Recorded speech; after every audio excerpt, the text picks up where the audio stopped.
Hello दोस्तों, जय हिंद। आज हम पढ़ेंगे हिस्ट्री का जो सबसे इम्पोर्टेंट पार्ट है जिसका नाम है मुग़ल एम्पायर। मुग़ल एम्पायर में हमने पार्ट 1 और पार्ट 2 पढ़ चुके हैं। मैंने डिस्क्रिप्शन में लिंक दे दिया है, आप जाके उसको देख सकते हो। आज हम पार्ट पढ़ेंगे 3 जिसका नाम है अकबर।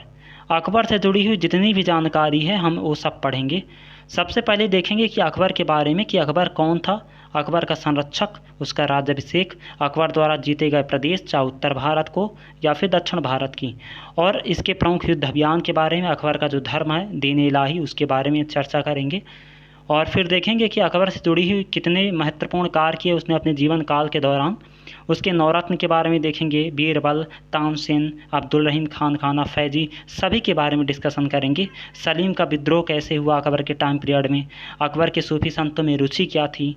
और मैंने 150 क्वेश्चन की महत्वपूर्ण इंपॉर्टेंट सीरीज़ रखी हुई है जिसको लास्ट में अपन सॉल्व करेंगे। तो चलिए सेशन स्टार्ट करते हैं। सबसे पहले हम जानेंगे कि अकबर कौन था। अकबर जो था वो तैमूर वंशावली के मुग़ल बादशाह, मुग़ल वंश का तीसरा शासक था। अकबर को अकबर आदम शहंशाह अकबर भी कहा जाता है। अकबर ने गैर जो है साम्राज्य की एकता बनाए रखने के लिए एक ऐसी नीतियाँ बनाई जिससे गैर मुसलमानों की राजभक्ति जीती जा सके। सामान्य शब्दों में कहें तो अकबर जो था वो अन्य मुग़लों की अपेक्षा काफ़ी अधिक प्रभावशाली था। ऐसा इसलिए क्योंकि उसने गैर मुसलमानों के लिए भी अच्छा काम किया है। जैसे अगर हम बात करें इबादत खाने के बारे में या तीर्थ यात्रा कर जब उसने 1563 में हटाया, तो उसके पहले के जो नवाब थे उन्होंने जजिया कर लगाए रखा, लेकिन जब अकबर आया तो जजिया कर को भी समाप्त किया, इबादत खाना को भी खोला 1575 में, और 1579 में वहाँ लोगों को जाने की अनुमति दे दी। तो कई सारे अकबर के ऐसे महत्वपूर्ण कार्य हुए हैं जिसके उसने हिंदुओं को अपनी ओर आकर्षित किया है। अकबर अनपढ़ होते हुए भी उसकी जो नीतियाँ थी वो प्रभावशाली थी, व्यापकता का आधार बहुत सारा अच्छा था उसका। तो सबसे पहले जानते हैं कि जलालुद्दीन मोहम्मद अकबर का जन्म जो है वो 15 अक्टूबर 1542 में अमरकोट में हुआ। अकबर का जन्म पूर्णिमा के दिन हुआ, इसलिए उसका नाम बहरुद्दीन मोहम्मद अकबर रखा गया। अकबर ने मुग़ल शक्ति का भारतीय उपमहाद्वीप के अधिकांश हिस्सों पर अधिकार किया। बद्र का जो मतलब होता है पूर्ण चंद्रमा, और अकबर उनके नाना शेख अली अकबर जामी के नाम से लिया गया था। आगे बढ़ते हैं, अब देखते हैं अकबर के संरक्षण के बारे में। तो अकबर के सौभाग्य से उसे योग्य तथा अनुभवी सेनापति बैरम खां की सेवाएं प्राप्त हुईं। दरअसल हम सबसे पहले जानना होगा कि बैरम खां कौन है। बैरम खां जो था वो हुमायूं और अकबर का समकालीन था। जब हुमायूं युद्ध अभियान के लिए जाता था तो पहले तौर पर वो जो था वो मात्र 16 साल का था जब उसने हुमायूं से जुड़ा, और 16 साल की आयु में से काफ़ी प्रभावशाली हुआ। उसके पास इतनी अधिक क्षमता आ गई जब हुमायूं की मृत्यु के बाद उसने अकबर को संरक्षण प्रदान किया। उसके पास युद्ध की नीतियाँ कैसे बनाई जाती हैं, युद्ध में लड़ा कैसे जाता, यानी इतने सारे उसके पास अनुभव आ गए कि वो एक मुग़ल सत्ता खड़ा करने का सक्षम था। और हम ये बैरम खां उसको किंग मेकर के तौर पर जान सकते हैं। ऐसा इसलिए क्योंकि जब 1556 में दिल्ली में हुमायूं की मृत्यु होती है दीन पनाह लाइब्रेरी से गिर करके, तब ये जो बैरम खां है और अकबर ये दोनों पंजाब के गुरदासपुर में थे। अब जैसे ही बैरम खां को इस बात की जानकारी मिली कि हुमायूं की मृत्यु हो चुकी है तो उसने तुरंत कालानौर जो कि गुरदासपुर में, वहाँ अकबर का राज्याभिषेक कर देता। उस समय अकबर की आयु मात्र 13 साल थी। तो अब यहाँ क्या होता है कि बैरम खां ने पानीपत के दूसरे युद्ध में बहुत महत्वपूर्ण भूमिका निभाई है। जब हुमायूं को पराजित किया तब उसने मुग़ल सत्ता को पुनः दिल्ली में स्थापित करवाने में अकबर की मदद की, और अकबर इसी से प्रसन्न होकर जब वो राजगद्दी पर बैठा तो उसने बैरम खां को खाने खाना की उपाधि दी और उसे राज्य का वकील सल्तनत नियुक्त किया। आगे बढ़ते हैं, अकबर का राज्याभिषेक हुआ कैसे। दरअसल दिल्ली के तख्त पर बैठने के बाद हुमायूं का दुर्भाग्य ही ऐसा था, वह अधिक दिनों तक सत्ता भोग नहीं कर सका। बात यह है कि जब सरहिंद के युद्ध में 1555 में अफ़गानों को हुमायूं द्वारा पराजित किया जाता है तो हुमायूं और मुग़ल सत्ता ये दोनों दिल्ली की गद्दी पर स्थापित हो जाते हैं। लेकिन संयोग ऐसा, किस्मत ऐसी कि हुमायूं को 6 महीने बाद दीन पनाह लाइब्रेरी से गिरकर उसकी मृत्यु हो जाती है। अब क्या होता है कि इसकी जानकारी मिलती बैरम खां को, तो तुरंत उसको क्या करता है कि अकबर को राज्य अभिषेक करवा देता है। राज्य अभिषेक के समय अकबर की जो आयु थी मात्र 13 वर्ष 4 महीने थी। आगे बढ़ते हैं। ये अकबर द्वारा जीते गए कुछ प्रदेश हैं उत्तर भारत और दक्षिण भारत में। सबसे पहले मालवा विजय किया 1561 में बाज बहादुर। अब ये बाज बहादुर कौन है? तो बाज बहादुर जो है वो सुजात खां का पुत्र था। सुजात खां मालवा का सूबेदार था जब शेरशाह सूरी द्वारा रायसेन के दुर्ग पर 1541 पर आक्रमण किया गया और मालवा पर आक्रमण किया 1542 में। तब उसने क्या किया कि सुजात खां को मालवा का सूबेदार नियुक्त कर दिया और सुजात खां का जो बेटा था जिसका नाम था बाज बहादुर। और इसी के समय 1561 में जो मुग़ल सेनापति है जिसका नाम आदम खां और पीर मोहम्मद आक्रमण करते हैं। फिर उसके बाद अकबर का दूसरा अभियान चुनार का दुर्ग 1562 में अफ़गानों का शासन था तो वहाँ पर अहमदुल्ला खां को भेजता है। आमिर जो कि भारमल वहाँ का शासक था 1562 में, वो ये तो स्वेच्छा से अधीनता स्वीकार कर ली बिना लड़े। फिर मेवाड़ का मेड़ता 1562 जयमल वहाँ का शासन था। सरफुद्दीन को अकबर ने भेजा था लड़ाई करने के लिए। गोंडवाना की अगर हम बात करें तो 1564 में वीर नारायण और दुर्गापति वहाँ के शासक थे, असफ खां को भेजा था, है ना। फिर उसके बाद अगर हम मेवाड़ की बात करें तो मेवाड़ में महाराणा उदय सिंह और राणा प्रताप थे, तो यहाँ अकबर स्वयं जाता है युद्ध के लिए। रणथंभौर 1569 में, है ना। सूर जनहाड़ा था, भगवान दास और अकबर। कलिंजर की बात करें तो बकील राजा रामचंद्र देव वहाँ के शासक थे 1569 में, तो मजनू खां को अकबर द्वारा भेजा जाता है। मारवाड़ में राजा चंद्रसेन थे, तो वहाँ ये तो स्वेच्छा से अधीनता स्वीकार कर लेते हैं। जैसे जैसलमेर हो गया, बीकानेर हो गया, कल्याणमल वहाँ के शासक थे, तो इन्होंने स्वेच्छा से अधीनता स्वीकार कर ली। आगे बढ़ते हैं। गुजरात पर 1571 पर आक्रमण किया, वहाँ का जो शासक था मुजफ्फर खां को पराजित किया और खाने आजम अकबर वहाँ स्वयं जाता है। अब गुजरात विजय के पश्चात ही उसने फतेहपुर सीकरी में बुलंद दरवाजे का निर्माण करवाया था। बंगाल और बिहार 1574-76 में दाऊद खां वहाँ का शासक था, तो मुनीम खां खान खाना को अकबर द्वारा सेनापति बनाकर भेजा जाता है कि आप वहाँ आक्रमण करो। काबुल की बात करें तो 1581 में वहाँ का जो शासक था वो हाकिम मिर्ज़ा, वहाँ पर भी अकबर द्वारा और मान सिंह द्वारा आक्रमण किया जाता है। कश्मीर 1586 को जीता, यूसुफ याकूब खां वहाँ का शासक था, तो भगवान दास और कासिम खां को सेनापति बनाकर वहाँ भेजता है। सिंध पर 1591 में आक्रमण हुआ, तो वहाँ का शासक जानी बेग था। अब्दुल रहीम खान खाना जो कि अकबर के नवरत्नों में शामिल था, उनको सेनापति बना के सिंध पर आक्रमण करने के लिए भेजता है। उड़ीसा की बात करें तो वहाँ का शासक निसार खां था, मानसिंह को आक्रमण करने के लिए अकबर भेजता है। बलूचिस्तान 1595 में आक्रमण होता है, कांधार पर आक्रमण होता है, खानदेश पर होता है ना। दौलताबाद, अहमदाबाद, असीरगढ़ जो है वो अकबर का अंतिम अभियान, और यहाँ अकबर स्वयं जाता है और मीरेन बहादुर जो कि फारूकी वंश का अंतिम शासक था उसको पराजित करता है। तो ये हो गए अकबर के युद्ध अभियान के बारे में। अब हम देखेंगे अकबर का जो महत्वपूर्ण युद्ध अभियान है, जो प्रमुख युद्ध अभियान उनके बारे में। तो सबसे पहले हम जानेंगे पानीपत का जो दूसरा युद्ध है। तो पानीपत का जो दूसरा युद्ध है उसमें बात यह है कि 24 जनवरी 1556 को मुग़ल शासक हुमायूं की दिल्ली में मृत्यु हो गई और उसके पुत्र अकबर कालानौर ने उसे जन्म दिया, जो केवल 13 वर्ष का था।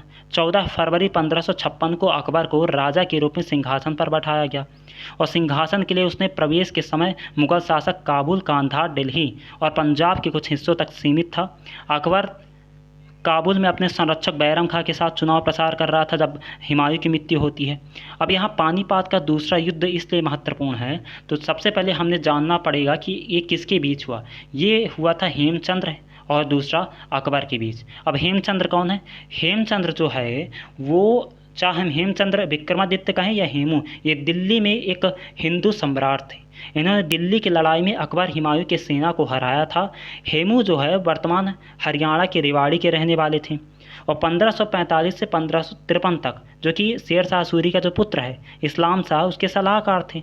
और हेमू के बारे में बात कही जाती है कि जब वह प्रधानमंत्री था इस्लाम शाह का, तो उसने 1553 से 1556 तक अपने कार्यकाल के दौरान 22 युद्ध लड़े और आश्चर्यजनक बात यह है कि 22 की 22 युद्ध में उसे जीत हासिल हुई। इतना शक्तिशाली था हेमू। अब यहाँ क्या होता है कि उसने बंगाल का विद्रोह को समाप्त किया था जब हुमायूं की मृत्यु हुई थी, है ना। तो अब हेमू क्या करता है कि ग्वालियर के किले में अधिक हिंदुओं की भर्ती कराता है जिससे कि उसकी सेना मजबूत हो पाए। पहली बार आक्रमण होता है कि जब हेमू ने दिल्ली की ओर आगे बढ़ा तो तुगलकाबाद में अपने सेना को तैनात कर देता है। 6 अक्टूबर 1556 को सेना जो है मुग़ल प्रतिरोध का सामना करना पड़ता सेना को। एक भयंकर लड़ाई के बाद अकबर की सेना को बाहर कर दिया, यानी पहली बार तो अकबर की सेना को बाहर कर दिया और मुग़ल सेना के कमांडर जो तर्दी बेग था वो भाग खड़ा हुआ। अब यहाँ क्या होता है कि अक्टूबर 1556 को हेमू को जो है हेमू पुराण जो किला है दिल्ली में, वहाँ उसको जीतता है, वहाँ अपनी ताजपोशी करता है और 350 वर्षों के बाद मुस्लिम सत्ता के ख़त्म होने के बाद उत्तर भारत में पहली बार कोई हिंदू शासक दिल्ली की राजगद्दी पर बैठता है। सम्राट हेमचंद्र इसी समय विक्रमादित्य की उपाधि धारण करते हैं और अकबर नामा में अबुल फजल ने एक बात कही है कि हेमू जो था वो दिल्ली के साथ साथ काबुल पर भी हमला करने की तैयारी में था और इसके लिए उसने सेना में कई बदलाव किए, है ना। अब जानते हैं कि सैनिकों और अफगान जो थे अमीरों को प्रसन्न करने के लिए हेम ने भूमि का उपहार दिया और अपने खजाने के दरवाजे खोल दिए और इस प्रकार उन्होंने बहादुर सैनिकों को जुटाया। बडोनी के अनुसार हेमू की सेना विवादित थी, यानी हेमू इतना शक्तिशाली था लेकिन हेमू की सेना में यूनिटी नहीं थी। अब उस और जिसने हाथी पर अपनी सारी उम्मीदें लगाई। सबसे पहले बात तो हम बात कर लेते हैं कि जब हुमायूं की मृत्यु के बाद पानीपत का युद्ध होता है तो उस युद्ध में एक तरफ अकबर था और एक तरफ हेमू था। अब हेमू के बारे में एक इंटरेस्टिंग बात कही जाती है कि जो शासक अपने जीवन काल में 22 युद्ध लड़े और 22 के 22 युद्ध में जीत हासिल की, जब पानीपत का जो दूसरा युद्ध 1556 में लड़ा गया तो उसके एक रात पहले जो हेमू है उसको एक सपना आता है कि वो ये देख रहा होता है कि जब युद्ध अभियान में वो गया है, हाथी पर सवार है, तो उसकी आंखों में एक तीर तेज़ी से आता हुआ लगता है जिससे वो अंधा हो जाता है, बेहोश हो जाता है और कोई उसे जंजीर में कैद करके पकड़ा हुआ है। अब इतना हेमू साहसी था, इतना पराक्रमी था कि सपना आने के बावजूद भी उसने टस से मस नहीं हुआ। और पानीपत की दूसरी युद्ध में जब वो गया, ये बात हो रही कब की, तो ये 1556 की बात हो रही, जब लड़ाई हुई पानीपत के दूसरे युद्ध में तो हेमू की सेना जो है वो पहली बार तो अकबर को पराजित कर दिया, लेकिन उसी समय दूसरी बार जब हेमू की आंख पे तीर आके लगता है तब हेमू की जो सेना है वो अस्त व्यस्त हो जाती है। इसी का फ़ायदा उठाते हुए बैरम खां ने हेमू को कैद कर लिया, जंजीर में जकड़ लिया। अब बैरम खां आदेश देता है किसको, संरक्षक के तौर पर उस समय था बैरम खां अकबर का, तो बैरम खां बोलता है कि शहंशाह अकबर ये लो तलवार और इस जो हेमू है इसकी गर्दन को धड़ से अलग कर दो। लेकिन अकबर ने ये बोला कि निहत्थे पर हम वार नहीं करेंगे। फिर बैरम खां स्वयं तलवार उठाता और हेमू का गर्दन धड़ से अलग कर देता। इस प्रकार एक बार पुनः 1556 में पानीपत के दूसरे युद्ध के बाद मुगल सत्ता दिल्ली में स्थापित होती है और जैसे ही अकबर का राज्याभिषेक होता है तो बैरम खां को खाने खान की उपाधि दे देता है। तो ये सारी चीज़ें थी पानीपत के दूसरे युद्ध के बारे में। अब आगे बढ़ते हैं, बात करेंगे गुजरात विजय के बारे में। गुजरात विजय ऐसा हुआ कि अकबर द्वारा गुजरात पर आक्रमण किया अकबर स्वयं किया था, जिसका कारण इसकी समृद्धि विश्व व्यापार का प्रमुखतम केंद्र स्थल होना था। अब इस युद्ध में अकबर पहली बार समुद्र का दर्शन करता है। इस युद्ध में उसे पुर्तगाल से भेंट होती है ना। स्मिथ महोदय ने एक बात कही है कि 1573 में गुजरात के द्वितीय अभियान को ऐतिहासिक द्रुतगामी आक्रमण कहा गया। आगे बढ़ते हैं, अकबर ने अपने गुजरात विजय की स्मृति में राजधानी फतेहपुर सीकरी में एक बुलंद दरवाज़ा बनवाया था।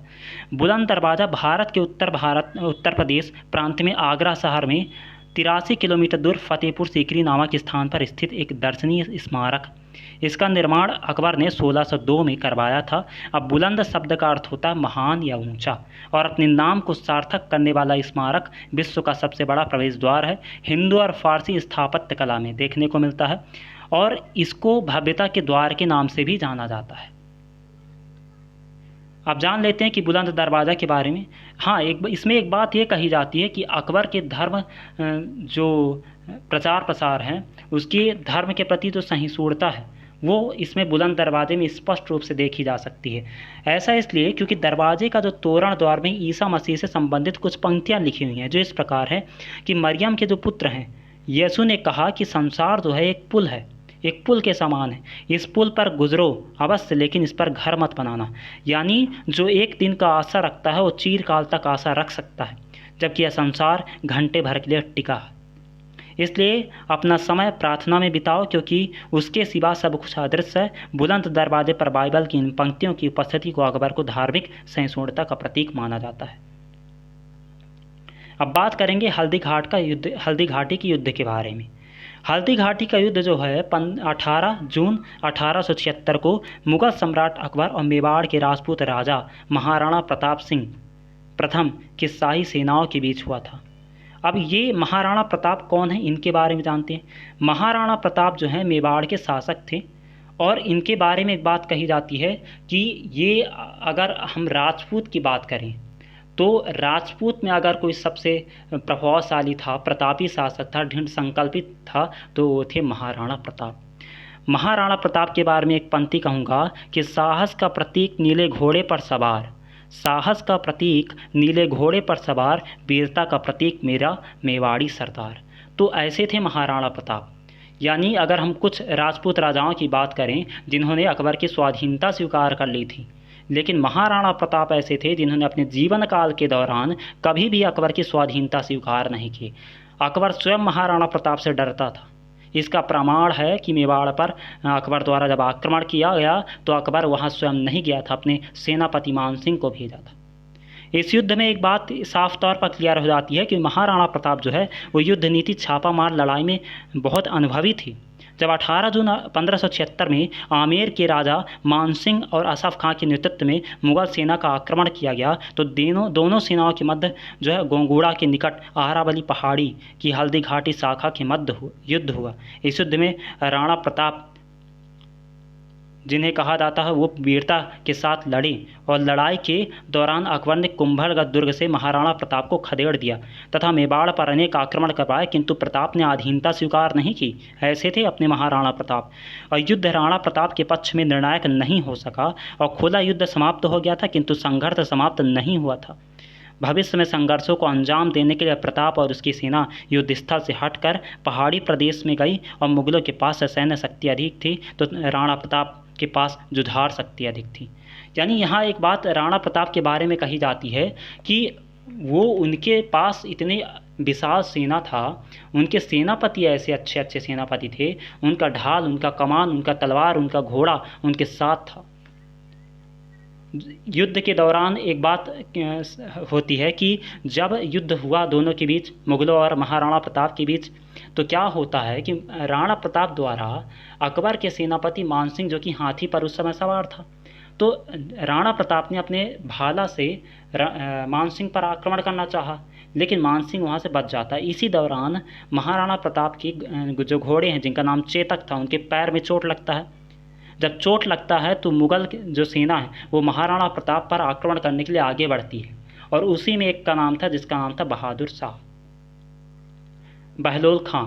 और जब बहलोल खां महाराणा प्रताप के पास आते हैं और उन पर आक्रमण करने की कोशिश करते हैं, तो महाराणा प्रताप एक तलवार से इतनी तेज़ तलवार चलाते हैं कि बहलोल खां घोड़ा सहित दोनों को फाड़ कर रख देते हैं। इतने थे अपने साहसी महाराणा प्रताप। तो महाराणा प्रताप, अब इस दौरान क्या होता है कि महाराणा प्रताप के ऊपर भाभी हो गई मुगल सेना। जब भाभी हो गई तो उनके जो एक सैनिक थे, उन्होंने क्या किया, झाझा और बीदान नाम था उनका, उन्होंने क्या किया कि महाराणा प्रताप के सर से छत्र निकालकर अपने सर पर पहन लिया, और जब अपने सर पर पहन लिया तो मुगल सेना ने सोचा कि ये महाराणा प्रताप है और उन पर आक्रमण कर दिया। जब आक्रमण कर दिया तो वीरगति को प्राप्त हुई और महाराणा प्रताप को अगला अवसर मिल गया, और फिर से महाराणा प्रताप ने भीलों की मदद से, उस समय महाराष्ट्र और गुजरात वाले एरिया में भील सैनिक, जो भील सरदार थे, हुआ करते थे। अब यहाँ एक सोचने वाली बात होती है कि जो राजा, अरे हम समझते हैं कि आपके पास धन संपदा है, बहुत सारी चीज़ें हैं, आपके पास अपार सैनिक है, आपके पास लड़ने की क्षमता है, आमेर जैसे राजा हो गए, जैसलमेर जैसे राजा हो गए, इन राजाओं ने अकबर के सामने आत्मसमर्पण कर दिया। लेकिन वहीं दूसरी ओर महाराणा प्रताप ने अपने जीवन काल के दौरान कभी भी अकबर की स्वाधीनता स्वीकार नहीं की, और जो भील सरदार हैं उन्होंने अकबर का साथ दिया, और जब अकबर का साथ दिया तो उन्होंने फिर से मेवाड़ पर आक्रमण किया और एक बार पुनः मेवाड़ को अपने आधिपत्य में स्थापित किया। तो ऐसे थे अपने महाराणा प्रताप। महाराणा प्रताप के बारे में बात करें तो 9 मई 1540 ईस्वी को राजस्थान के कुंभलगढ़ दुर्ग में हुआ इनका जन्म, लेकिन उनकी जयंती हिंदी तिथि के अनुसार ज्येष्ठ शुक्ल तृतीया को मनाई जाती है। उनके पिता महाराजा उदय सिंह और माता रानी जीवंत कुंवर थीं। वे राणा सांगा के पौत्र थे। राणा सांगा वही हैं जिनसे खानवा का युद्ध हुआ था बाबर का। महाराणा प्रताप को बचपन में सभी कीका नाम से पुकारते थे। महाराणा प्रताप की जयंती विक्रमी संवत कैलेंडर के अनुसार प्रतिवर्ष ज्येष्ठ माह के शुक्ल पक्ष तृतीया को मनाई जाती है। मेवाड़ के महान राजपूत नरेश महाराणा प्रताप अपने पराक्रम और शौर्य के लिए पूरी दुनिया में मिसाल के तौर पर जाने जाते हैं। एक ऐसा राजपूत सम्राट जिसने जंगलों में रहना पसंद किया, लेकिन कभी विदेशी मुगलों की दास्ता स्वीकार नहीं की। उन्होंने देश, धर्म और स्वाधीनता के लिए सब कुछ न्यौछावर कर दिया। ऐसे थे अपने महाराणा प्रताप। आगे बढ़ते हैं, आप देखते हैं अकबर का गोंडवाना पराक्रमण। अकबर के गोंडवाना पराक्रमण जो है, उस समय जो गोंडवाना पर शासन कर रही थी रानी दुर्गावती, और रानी दुर्गावती पर तो पहली बार बाज बहादुर आक्रमण करता है। जब बाज बहादुर आक्रमण करता 1556 में कई बार आक्रमण किया और रानी दुर्गावती ने उसे कई बार हराया। अब यहाँ नज़र पड़ती है किसकी? अकबर की। अकबर की इसलिए नज़र पड़ती है क्योंकि रानी दुर्गावती के पास दो अहम चीज़ें थी। एक तो उनका प्रिय सफ़ेद हाथी जिसका नाम था सरमन, और एक उनका विश्वास प्रिय वजीर जिसका नाम था आधार सिंह। अकबर ये कहता है कि अगर आप अपने हाथी सरमन और अपने वजीर आधार सिंह को हमें दे दोगे तो हम आप पर आक्रमण नहीं करेंगे, आप हमारी छत्र छाया में रह सकते हो। लेकिन रानी दुर्गावती ने उनकी ये मांग ठुकरा दी। इस पर अकबर ने अपने एक रिश्तेदार असफ खां के नेतृत्व में गोंडवाना साम्राज्य पर हमला करवा दिया, और एक बार तो असफ खां पराजित हुआ, पर अगली बार उसने दुगनी सेना और तैयारी के साथ हमला बोला। और दुर्गावती के पास उसे समय बहुत कम सैनिक थे दुर्गावती के पास, और उन्होंने जबलपुर के पास नरई नाले के किनारे मोर्चा लगाया और स्वयं पुरुष भेष में युद्ध का नेतृत्व किया। इस युद्ध में 3000 मुगल सैनिक मारे गए, लेकिन रानी की भी अपार क्षति हुई। अगले दिन 24 जून 1564 को मुगल सेना ने फिर से हमला कर दिया। आज रानी का पक्ष दुर्बल था क्योंकि रानी के पास उतने सैनिक नहीं थे अगर हम मुगल से कंपेयर करें, लेकिन रानी में वीरता दृढ़ संकल्प हो तो अपन कुछ भी कर सकते हैं। अतः रानी ने अपने पुत्र नारायण को सुरक्षित स्थान पर भेज दिया। इसी दौरान एक तीर उनकी आकर बाँह में लगती है, उसको उन्होंने निकाला। उसी समय एक दूसरा तीर उनकी आंख में लगती है, और इतना दर्द भरा अगर देखा जाए तो वो जो नोक है वो नोक आंख में ही रह जाती है। तीसरा तीर उनकी गर्दन में लगती है और गर्दन में आकर धंस जाती है, और रानी के अंत समय निकट जानकर वजीर आधार सिंह से आग्रह करती हैं। यानी रानी कहती हैं आधार सिंह से, आधार सिंह आप अपने तलवार से मेरे गले को धड़ से अलग कर दो। लेकिन आधार सिंह विवश हो जाता है कि रानी मैं ऐसा नहीं कर सकता। तो रानी सिंह ने स्वयं अपनी कटार से अपनी पेट में मारकर अपनी वीरगति को प्राप्त हो जाती हैं। तो ऐसी थी महारानी कौन? रानी दुर्गावती। तो रानी दुर्गावती के बारे में एक बात कहूँगा कि शिखर से ऊंची जिसकी नभ से ऊंची ख्याति था, शिखरों से ऊंची जिसकी नभ से ऊंची ख्याति थी, वह कोई और नहीं रानी दुर्गावती करामाती थी, जिसके स्वाभिमान को कोई नहीं पा पाया था। अंत समय तक उसने मुगलों को हराया था। ऐसी वीरांगना छत्राणी को नरेश कर सत सत बंधन है, बरेला की वह धरा महकाती ऐसा बहुमूल्य चंदन है। तो ऐसी थी महारानी दुर्गावती। महारानी दुर्गावती के बारे में जान लेते हैं। तो इनका नाम रानी दुर्गावती थे। 5 अक्टूबर 1524 को इनका जन्म हुआ था कलिंजर में, और कीरत सिंह चंदेल की पुत्री थी, और इनके पति का नाम था दलपत शाह। दलपत शाह की पहले ही मृत्यु हो जाती है, और संतान वीर नारायण धर्म हिंदू था। गोंडवाना राज्य के शासक वीरांगना, मृत्यु 24 जून 1564। कर्मभूमि भारत, विशेष योगदान, इन्होंने अनेक मंदिर मठ कुएं का निर्माण करवाया है।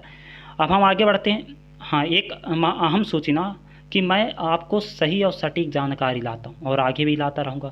Please like, share and subscribe, join this channel. आगे बढ़ते हैं। अब देखते हैं अकबर का असीरगढ़ विजय। असीरगढ़ एक ऐसा किला था जिसे जीत पाना किसी के लिए आसान नहीं था। यहाँ तक कि अकबर को भी ये असीरगढ़ किले जीतने में पसीने छूट गए थे। अब यहाँ बात क्या आती है कि सम्राट अकबर क्या करते हैं कि असीरगढ़ किले को अपने कब्जा में करने के लिए व्याकुल हो रहा था। वो दक्षिण की ओर पलायन किया, और जैसे ही बहादुर शाह फारूकी को इस बात की खबर मिली तो उन्होंने क्या किया कि अपनी सुरक्षा के लिए किले में ऐसे शक्तिशाली निर्माण किया कि 10 वर्षों तक किला जो है घिरा रहने पर भी वह बाहर से किसी वस्तु की आवश्यकता नहीं पड़ी। सम्राट अकबर ने क्या किया कि असीरगढ़ पर आक्रमण करना प्रारंभ कर दिया और किले के सारे रास्ते बंद कर दिए। यानी इसमें एक बात कही जाती है कि अकबर द्वारा कई दिनों तक उस पर तोप चलवाए गए, लेकिन असीरगढ़ का किला टस का मस था। ये दक्षिण का प्रवेश द्वार था। अकबर को ये मालूम पड़ गया था कि अगर हम असीरगढ़ के किले को जीत लिए तो यहाँ से दक्षिण अभियान सुनिश्चित हो जाएगा। हमें अगर यहाँ सफलता मिल गई तो दक्षिण में जाने का हमको मौका मिल जाएगा।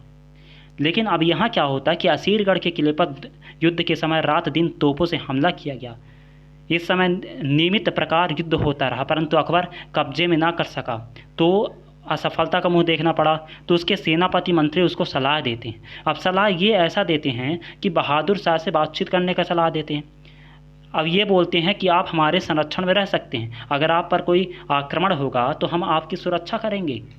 अब बहादुर शाह फारूकी जब दुर्ग से बाहर निकला और दोनों के बीच जब बातचीत होने लगी अकबर और बहादुर शाह फारूकी के बीच, तो उसी समय मुगलों का एक सैनिक ने उस पर बहादुर शाह पर आक्रमण कर दिया, उसको बंदी बना लिया। तो उस समय बहादुर शाह कहता है कि अकबर तुमने मेरे साथ विश्वासघात किया है।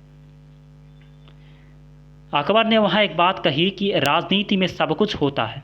फिर अकबर ने राजनीति, दावपेच और छल कपट से किले के मंत्री और सैनिकों को सोना, चांदी, हीरे, मोतियों से खरीद लिया।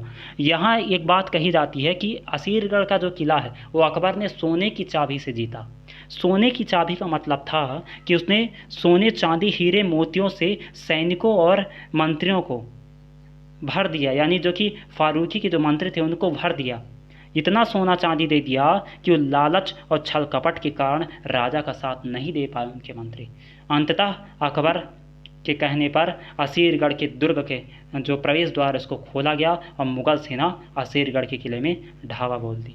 तो इस प्रकार असीरगढ़ का किला भी 1601 में अकबर जीत लिया। यह इसका अंतिम अभियान था।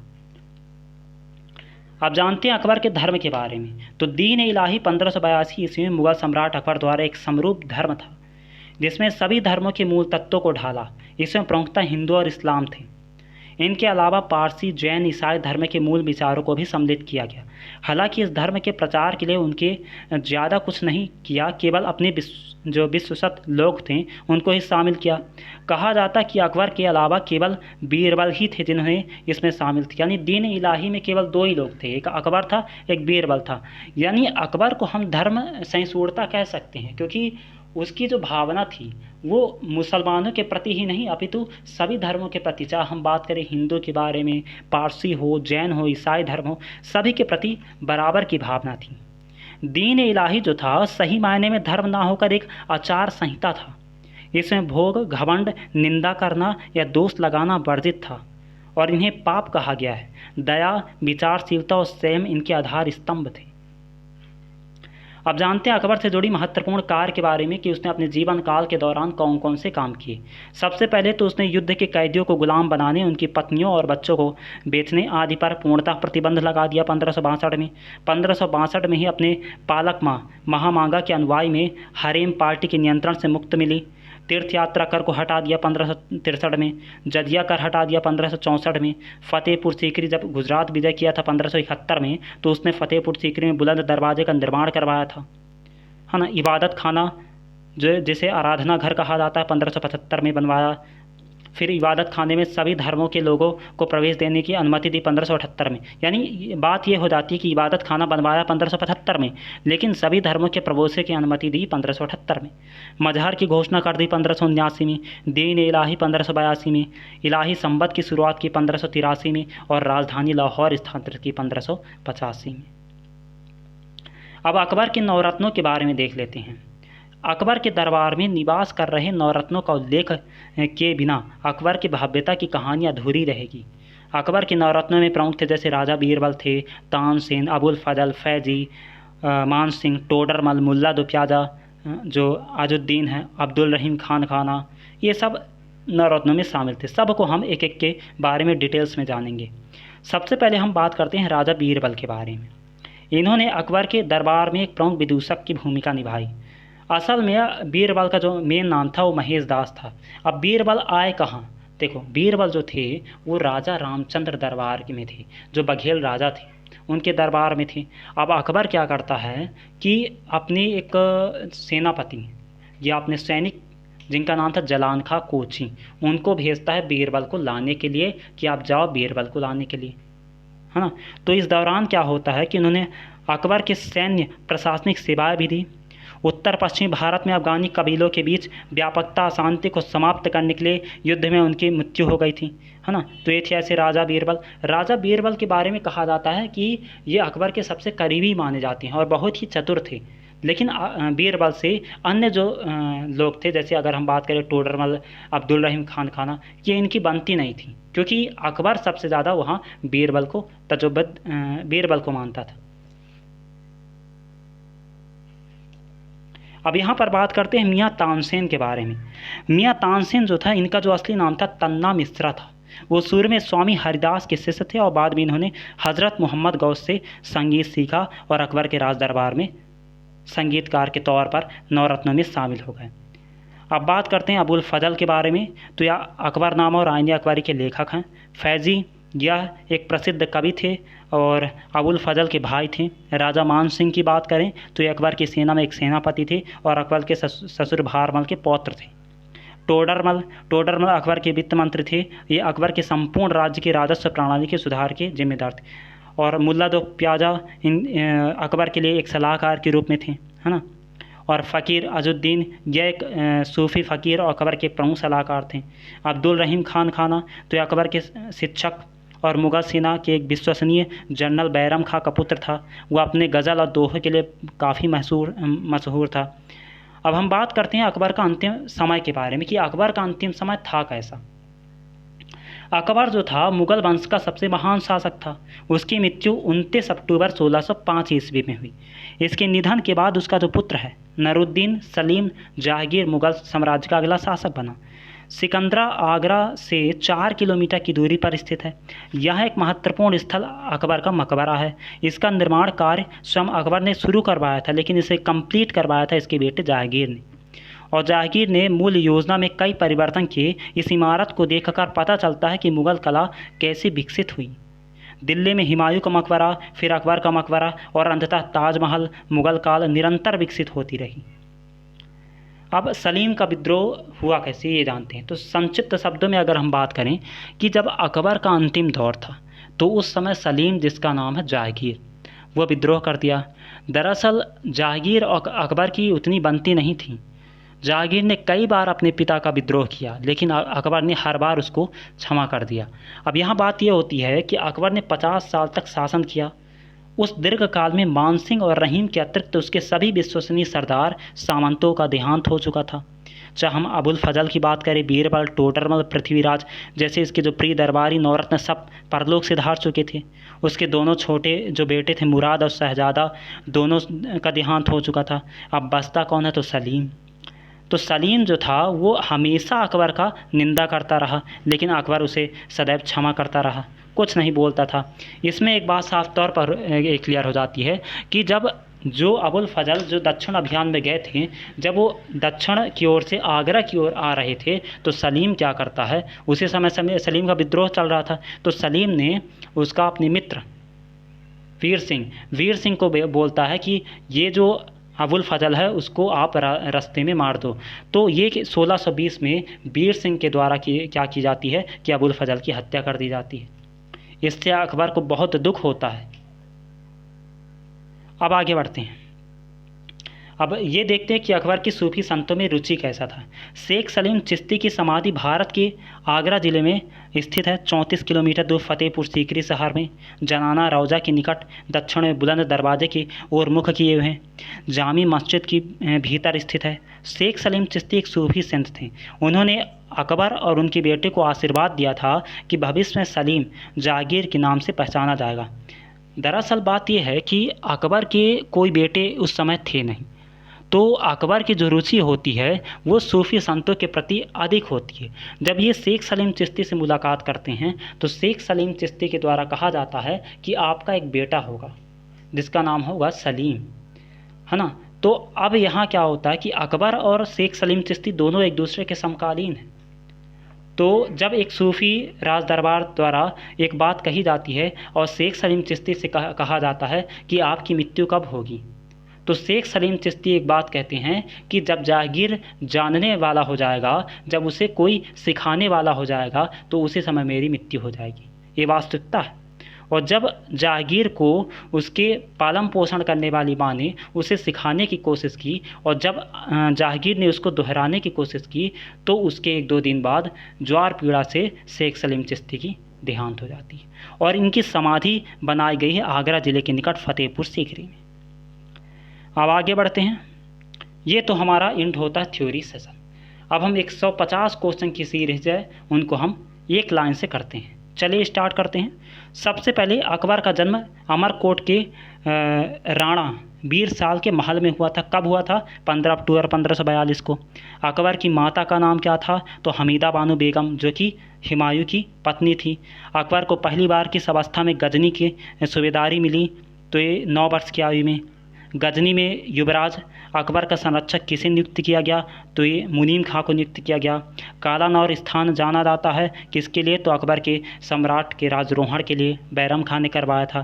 निम्नलिखित में से किस स्थान पर अकबर को हुमायूं की मृत्यु की सूचना मिलने पर राजगद्दी पर बैठाया गया? तो कालानौर में बैरम खां के द्वारा।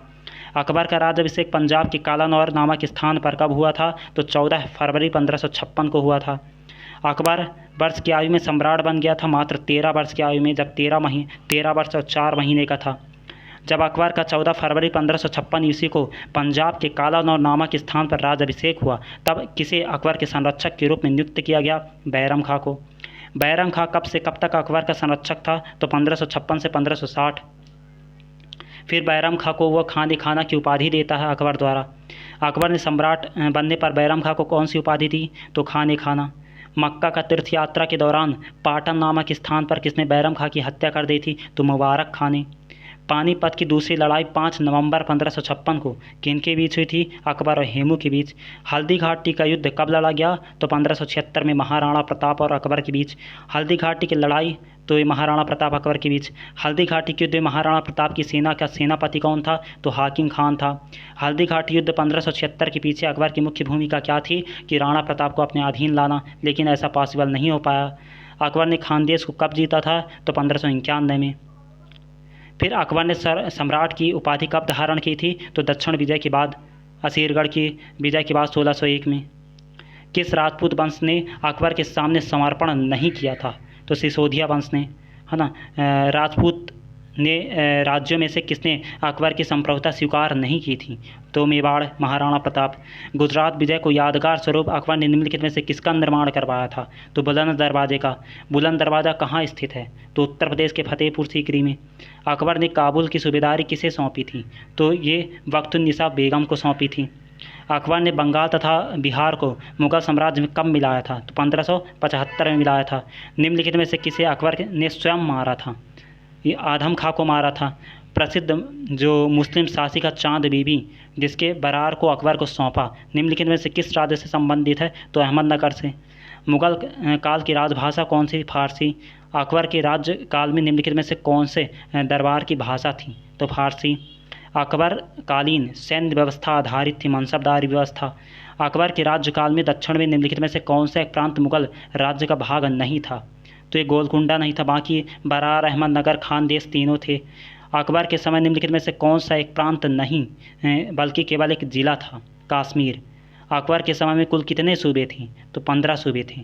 दिल्ली सल्तनत के पराभव के उपरांत किस शासक द्वारा स्वर्ण मुद्रा का सर्वप्रथम प्रचलन किया गया था? तो अकबर के कारण। अकबर के शासनकाल में सबसे अधिक स्वर्ण मुद्रा कौन सी थी? तो ये शहंशाह। अकबर के समय निम्नलिखित में से कौन सा सिक्का चांदी का सिक्का नहीं था? दाम नहीं था। अकबर के शासनकाल में प्रचलित चौकोर चांदी के सिक्के का नाम क्या था? जलाली। निम्नलिखित में से किसने राम सीता की आकृतियों के युक्त सिक्के चलवाए थे? तो अकबर ने चलवाए थे। निम्नलिखित राज्यों में से किसने राम सीता की आकृति और रामसीय देवनागरी लेख में युक्त कुछ सिक्के चलाए थे? तो अकबर के द्वारा चलाए गए थे।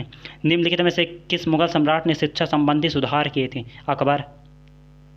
निम्नलिखित सुल्तानों में से किसकी मुद्रा अकबर के समय तक विनिमय का माध्यम रही है? तो बहलोल लोदी। मुगल प्रशासन व्यवस्था में मनसबदारी प्रणाली को किसने आरंभ किया था? तो अकबर के द्वारा आरंभ किया गया था। अकबर ने जिन मनसबदारी प्रणाली को लागू किया था, किस देश के प्रचलित प्रणाली से उधार लिया गया था? तो मंगोलिया से।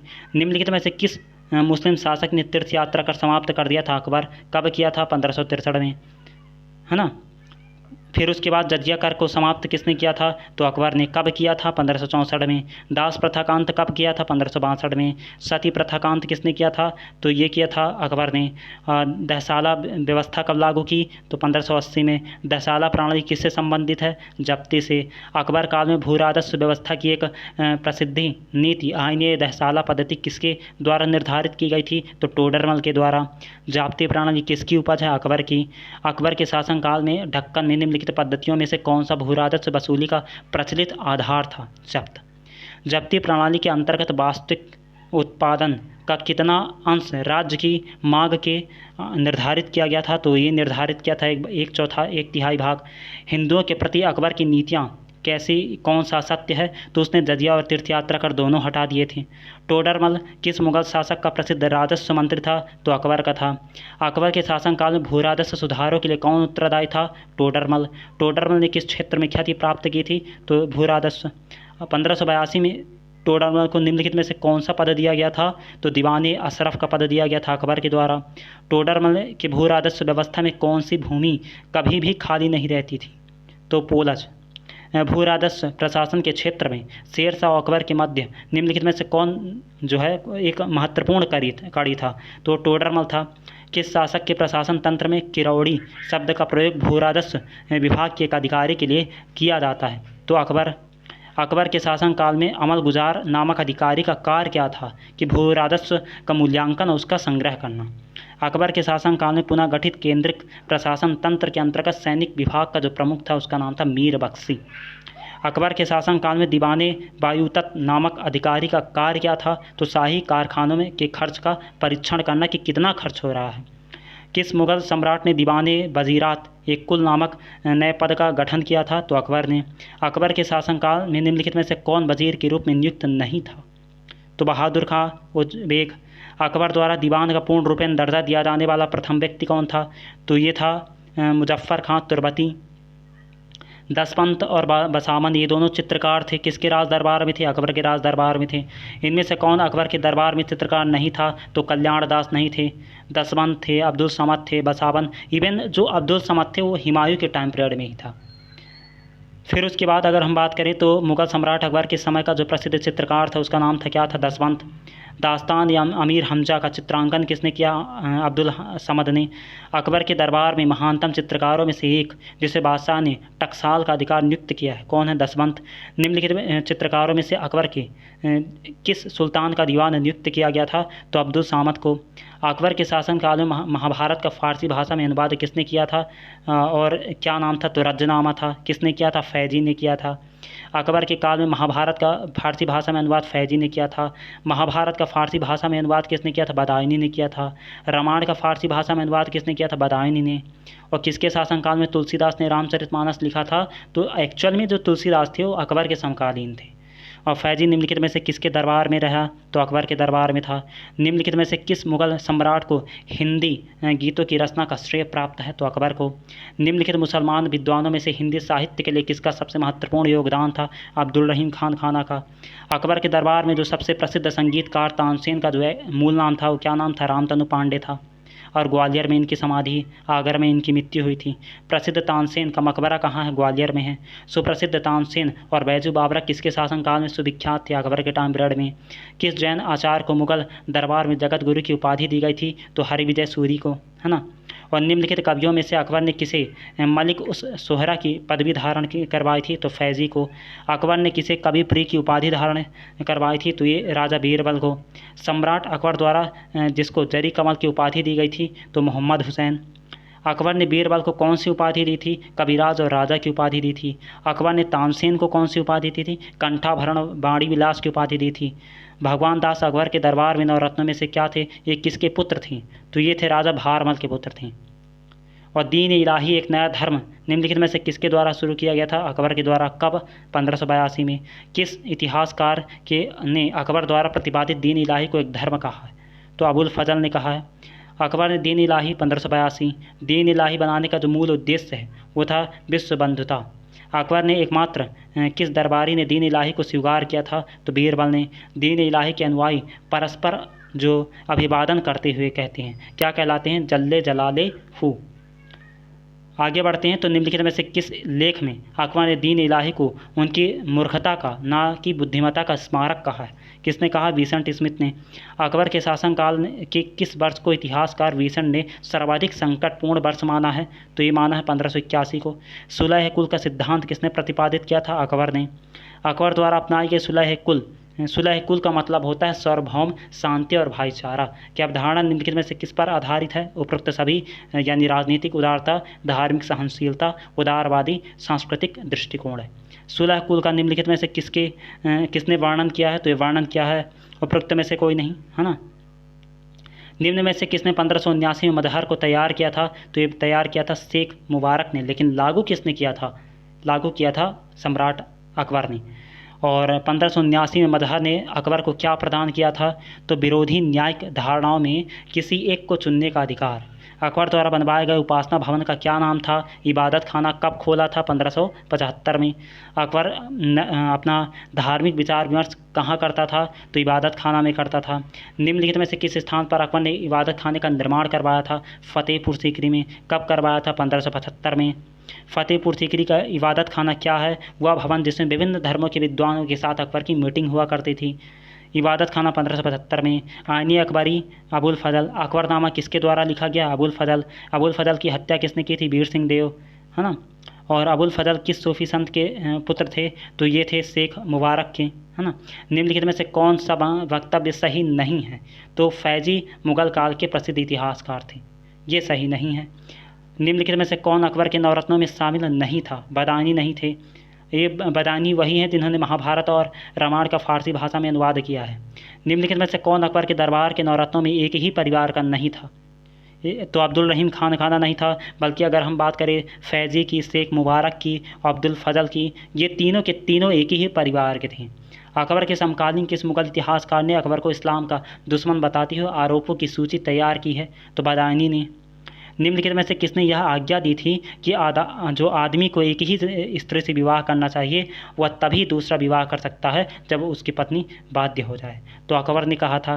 निम्नलिखित में से किसने फतेहपुर सीकरी के पंचमहल का निर्माण करवाया था? अकबर ने पंचमहल का निर्माण जो खंभों के लिए विख्यात है कहाँ पर स्थित है? फतेहपुर सीकरी में, है ना।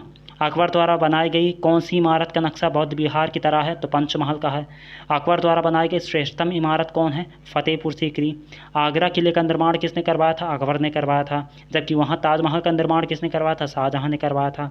किस मुगल बादशाह की संतानों का जन्म शाही हराम के बजाय सूफी संत की खानकाह में हुआ था? तो अकबर का। तो किसका जन्म हुआ था? जहांगीर का। किसके कहने पर? सलीम चिश्ती के कहने पर। इंग्लैंड की रानी एलिजाबेथ प्रथम किसके समकालीन थी? तो ये थी अकबर के समकालीन। लंदन में ब्रिटिश ईस्ट इंडिया कंपनी के गठन के समय भारत का निम्नलिखित में से कौन बादशाह था? तो अकबर था। अकबर के दरबार में आने वाला पहला अंग्रेजी व्यक्ति कौन था? तो रॉल्फ फिंच, ये आगरा गया था। अकबर के शासनकाल में भारत आने वाला यात्री कौन था? तो मांडेस्रेलो, है ना। अकबर के शासनकाल की निम्नलिखित घटनाओं को पढ़ें और घटना सही कालानुक्रम में व्यवस्थित कीजिए। तो इसका सही आंसर हो जाएगा 4, 2, 1, 3, यानी जजिया कर की समाप्ति। कब किया जजिया कर की समाप्ति? ये किया था 1564 में। फिर उसके बाद घोड़ों को दागना, फिर उसके बाद प्रांतों का गठन, फिर मनसबदारी व्यवस्था का प्रचलन। आगे बढ़ते हैं। अकबर से संबंधित निम्नलिखित घटनाओं को पढ़ें और नीचे दिए गए कूटों का सही कालानुक्रम व्यवस्थित कीजिए। तो इसका बी आंसर होगा, यानी उज़्बेक विद्रोह पहले हुआ था, फिर दाग व्यवस्था का आरंभ हुआ, फिर काश्मीर विजय तो बाद में होती है ना। अकबर के शासनकाल में निम्नलिखित घटनाओं को सही कालानुक्रम में व्यवस्थित कीजिए। तो इसका सही आंसर होगा बी, क्योंकि जजिया कर की समाप्ति कब किया था? 1564 में। इबादत खाने का निर्माण कब किया था? 1575 में। मजहर पर हस्ताक्षर कब किया था? 1579 में। दीन इलाही की स्थापना कब किया था? 1582 में। तो 1, 2, 3, 4 इज द राइट आंसर। निम्नलिखित में से कौन अकबर द्वारा अपनाया गया सुधार उपाय नहीं है? तो ये था एकता प्रणाली नहीं है। अकबर के विरुद्ध जौनपुर में फतवा जारी करने वाला उलेमा का सदस्य कौन था? तो मुल्ला महमूद याजदी। निम्नलिखित में से कौन मुगल काल की एकमात्र महिला प्रधानमंत्री थी? तो महान अनगा। और किस चिश्ती संत के दरबार पर अकबर दर्शन हेतु जाया करता था? तो मुइनुद्दीन चिश्ती, है ना। प्रयाग नगर को इलाहाबाद अल्लाह का नगर जो किसने किया था? तो अकबर ने किया था। और अकबर ने सर्वप्रथम वैवाहिक संबंध राजपूतों के किस ग्रह से स्थापित किया था? कचवाहों के साथ। निम्नलिखित में से किस मुगल शासक ने अमृतसर में स्वर्ण मंदिर का निर्माण हेतु भूमि दान दिया था? अकबर ने। किसको दिया था? रामदास जी को, जो कि सिख संप्रदाय से संबंधित है ना। 500 बीघा ज़मीन दिया था तो रामदास जी को। निम्नलिखित बादशाहों में से किसने एक प्रबुद्ध निरंकुश कहा गया है? तो अकबर को कहा गया है।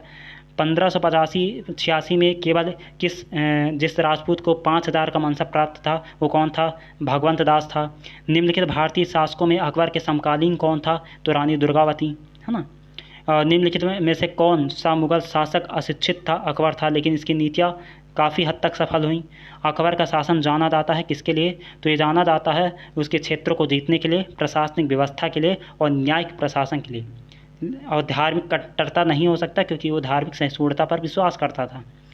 और निम्न तथ्यों में कौन सा तथ्य ऐसा है जो अकबर को राष्ट्रीय सम्राट सिद्ध करने में सहायक नहीं है? अकबर ने इस्लाम धर्म को त्याग दिया था, लेकिन ऐसा नहीं है, वो सभी धर्मों का समान आदर करता था। अकबर ने अपनी राजधानी आगरा से फतेहपुर सीकरी को कब स्थानांतरित किया था? तो ये 1571 में स्थानांतरित किया था। 1585 में अकबर ने अपनी राजधानी कहाँ स्थानांतरित किया था? लाहौर में स्थानांतरित किया था 1585 में। अकबर ने कहाँ ईसाइयों को गिरजाघर बनवाने की अनुमति दे दी थी? आगरा और लाहौर में। तो ये हमारा आज का सेशन एंड होता है। कैसा लगा प्लीज़ कमेंट में बताइएगा। Please like, share and subscribe. Thank you.